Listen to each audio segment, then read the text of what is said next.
آخری رمضان المبارک کی نشانیاں۔ حضرت محمد صلی اللہ علیہ وسلم نے اپنی امت کو آنے والے ہر قسم کے فتنوں کے بارے میں آگاہ کیا، آخری رمضان کا بھی بتایا۔ کیا یہ آخری رمضان ہے؟ بہت سی نشانیاں پوری ہو چکی ہیں اور سب سے بڑی نشانی یہ ہے کہ بسم اللہ الرحمن الرحیم۔ ماہ رمضان امت مسلمہ کے لیے اللہ تعالیٰ کا خصوصی انعام ہے۔ یہ مہینہ نزول قرآن کا مہینہ ہے۔ اس ماہ مبارک میں پروردگار کی خاص رحمتوں اور برکتوں کا نزول، فراخی رزق، ایک دوسرے کی خیر خواہی اور جنت میں داخل ہونے کے لیے اور جہنم سے نجات حاصل کرنے کے لیے کی جانے والی کاوشوں کا مہینہ ہے۔ آخری کتاب و شریعت کے نزول کے ساتھ ہی حضور صلی اللہ علیہ وسلم کو نبوت کی بشارت دی گئی۔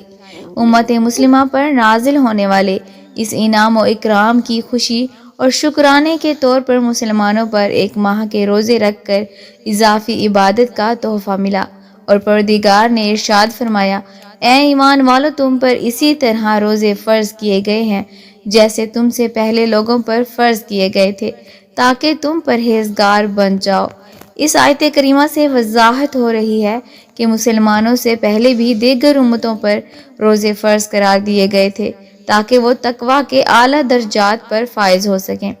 رمضان المبارک کی اہمیت رسالت مآب صلی اللہ علیہ وسلم کی اس حدیث مبارکہ سے بہت واضح ہو رہی ہے کہ جس میں آپ صلی اللہ علیہ وسلم نے فرمایا کہ اگر معلوم ہو جائے کہ رمضان کی کیا اہمیت ہے تو امت تمنا کرے سارا سال ہی روزے ہوں۔ رمضان المبارک کا یہ مقدس مہینہ ساری دنیا کے مسلمانوں کے ذکر و فکر، تسبیح و تحلیل، کثیر تلاوت و نوافل اور صدقہ و خیرات کا باعث بنتا ہے۔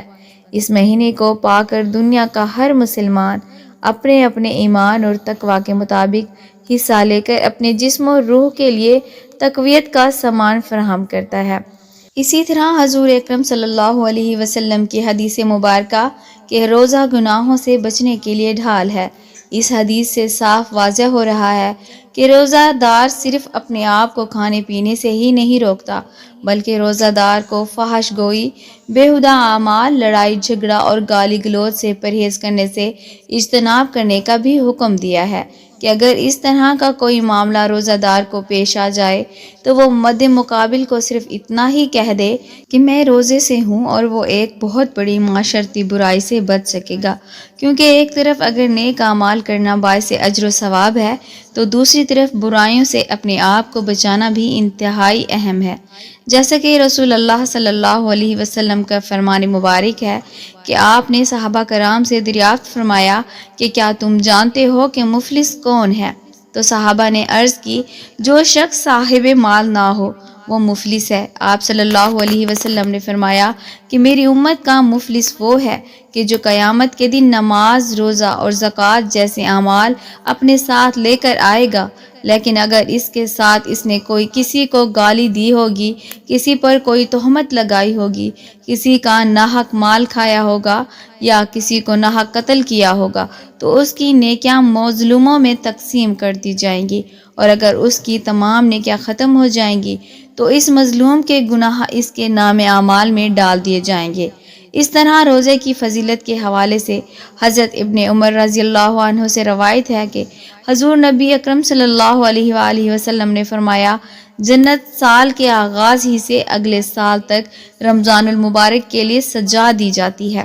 آپ صلی اللہ علیہ وسلم نے فرمایا، جب رمضان المبارک کا پہلا دن ہوتا ہے تو عرش کے نیچے سے ایک ہوا چلتی ہے جو جنت کے درختوں کے پتوں سے حورین پر پھیل جاتی ہے۔ بس وہ حور عین یہ دعا مانگتی ہیں، اے اللہ، ہمارے لیے اپنے بندوں میں ایسے شوہر بنا جن سے ہماری آنکھیں ٹھنڈی ہوں اور ہم سے ان کی آنکھیں ٹھنڈی ہوں۔ قرآن مجید میں اللہ تبارک و تعالیٰ نے روزے کا حکم دیتے ہوئے فرمایا کہ لعلکم تتقون، یعنی تم پر روزہ فرض کیا جاتا ہے شاید کہ تم متقی پرہیزگار بن جاؤ۔ یہاں پر یہ نہیں فرمایا کہ اس سے تم یقیناً متقی پرہیزگار بن جاؤ گے۔ اس آیت سے واضح ہو رہا ہے کہ روزے کا نتیجہ تو آج آدمی کی سمجھ بوجھ اور اس کے ارادے پر منحصر ہے، نہ کہ صرف روزے رکھ لینے سے، اور جب تک انسان روزے کے اصل مقصد کو حاصل نہیں کر لیتا، یعنی تقویٰ و پرہیزگاری، تب ہی روزہ اس کے لیے فائدہ مند ہے۔ اگر اس نے روزہ رکھ کر تقوی و پرہیزگاری حاصل نہیں کی تو اسے کوئی فائدہ حاصل ہونے کی امید بھی نہیں رکھنی چاہیے۔ رسول اللہ صلی اللہ علیہ وآلہ وسلم نے اپنی امت کو آنے والے ہر قسم کے فتنوں کے بارے میں نہ صرف خبردار کیا بلکہ مستقبل میں رونما ہونے والے اہم واقعات کے بارے میں بھی آگاہ کیا۔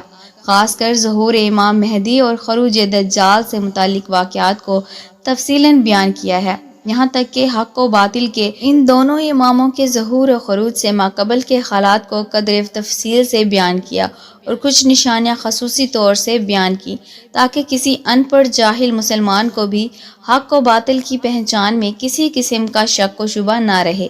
اسی طرح حضرت امام مہدی کے ظہور سے متعلق بیان کی گئی احادیث کے بارے میں اسلاف کا یہ طریقہ چل رہا ہے کہ وہ اس کے متعلق نشانیوں کو ہمیشہ اپنے سامنے رکھتے تاکہ حضرت امام مہدی کے ظہور کے وقت حق و باطل کے درمیان ہونے والے معرکے میں وہ حق کے ساتھ کھڑے ہوں اور باطل ان کو دھوکہ نہ دے سکے۔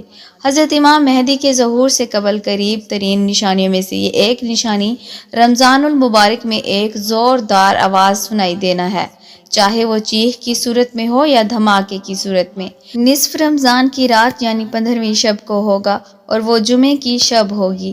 اسی طرح اس رمضان میں سورج گرہن کا ہونا، آسمان پر ستون کی مانند کسی چیز کا روشن ہونا اور سب سے بڑھ کر اس رمضان میں ملک شام میں سفیانی کی جانب سے مسلمانوں کا قتل عام کرنا ہوگا۔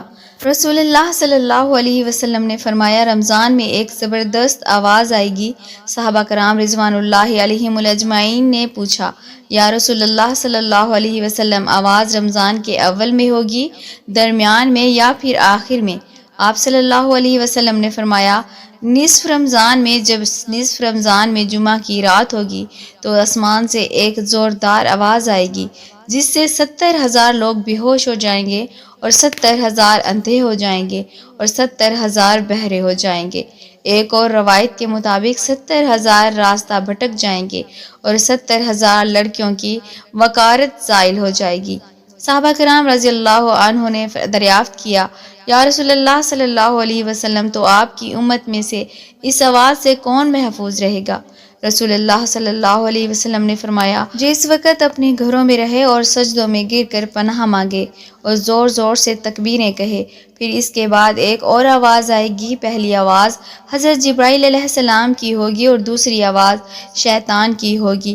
پھر فرمایا کہ واقعات کی ترتیب یہ ہوگی کہ آواز رمضان میں ہوگی، دراصل جنگ کی گنگرج یا شور شرابہ ہوگا جو کہ شوال کے مہینے میں ہوگی، اور ذی قعدہ میں قبائل عرب بغاوت کرے گی اور ذو الحجہ میں حاجیوں کو لوٹا جائے گا۔ رہا محرم کا مہینہ، محرم کا ابتدائی حصہ میری امت کے لیے آزمائش ہے، اس کا آخری حصہ میری امت کے لیے نجات ہے۔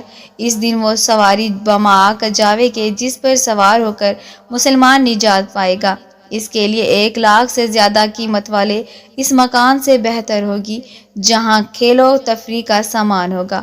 رسول اللہ صلی اللہ علیہ وسلم نے فرمایا، رمضان میں ایک آواز سنائی دے گی، شوال میں شور شرابہ ہوگا اور ذی قعدہ میں قبائل کی باہمی کشمکش۔ اس سال حاجیوں کو لوٹا جائے گا اور منی میں بڑا کشت و خون ہوگا، بہت سے لوگ قتل کیے جائیں گے۔ وہاں اس وقت خون ریزی ہوگی جبکہ وہ جمرائے عقبہ میں ہوں گے، اور محرم میں ایک ندا دینے والا آسمان سے ندا دے گا کہ جان لو یہ مہدی اللہ کا خلیفہ ہے، اس کی سنو اور اطاعت کرو۔ حضرت عبداللہ ابن مسعود رضی اللہ عنہ سے روایت ہے کہ رسول اللہ صلی اللہ علیہ وسلم نے فرمایا، رمضان میں چیخ سنائی دے گی تو شوال میں شور شرابہ ہوگا اور ذی القعدہ میں قبائل کی بغاوت اور ذو الحجہ میں خون، اور محرم کا مہینہ تو کیا ہی مہینہ۔ ہم نے پوچھا کہ یا رسول اللہ صلی اللہ علیہ وسلم، یہ چیز کیسی ہوگی؟ آپ صلی اللہ علیہ وسلم نے فرمایا، 15 رمضان المبارک جمعہ کی رات کو دھماکہ ہوگا جو سونے والے کو بیدار کر دے گا، کھڑے ہونے والوں کو بٹھا دے گا۔ شریف زادیاں اپنی خلوت گاہوں سے جمعہ کی رات کو نکال آئیں گی۔ اس سال زلزلے کثرت سے آئیں گے۔ جب تم جمعہ کے دن فجر کی نماز پڑھ لو تو اپنے اپنے گھر میں داخل ہو کر دروازے اور کھڑکیاں بند کر لینا اور اپنی چادریں اوڑھ لینا۔ اپنے کان بند کر لیں اور جب تمہیں چیخ کا احساس ہو تو اللہ کے سامنے سجدہ ریز ہو جانا اور یہ پڑھنا کہ پاک ہے وہ ذات جو نقائص سے پاک ہے۔ تو جو ایسا کرے گا وہ نجات پائے گا اور جو ایسا نہیں کرے گا وہ ہلاک ہو جائے گا۔ محمد بن علی رحمۃ اللہ علیہ کا قول ہے، دو نشانیاں ہیں جو زمین و آسمان کی تخلیق سے لے کر آج تک نظر نہیں آئیں۔ پہلی رمضان المبارک کی رات چاند گرہن لگے گا اور دوسری 15 رمضان کو سورج گرہن لگے گا۔ جب سے اللہ نے زمین و آسمان کو پیدا کیا ایسا نہیں ہوا۔ یہ بات حقیقت ہے کہ سورج گرہن ہمیشہ چاند کی شروع کی تاریخوں میں ہوتا ہے اور چاند گرہن ہمیشہ ایام ہے، یعنی 13، 14 اور 15 کی تاریخ کو ہوتا ہے، لیکن ظہور مہدی سے ماہ قبل رمضان میں یہ ترتیب بدل جائے گی۔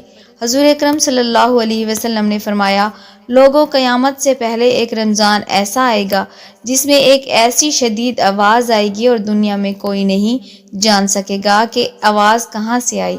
آپ صلی اللہ علیہ وسلم نے فرمایا کہ اگر رمضان میں ایسی آواز سنائی دے جس کا کوئی کھوج نہیں لگا جا سکتا ہوگا تو پھر 1 سال کا رزق اپنے گھروں میں سمیٹ کر رکھ لینا کہاں کی عقل مندی ہے۔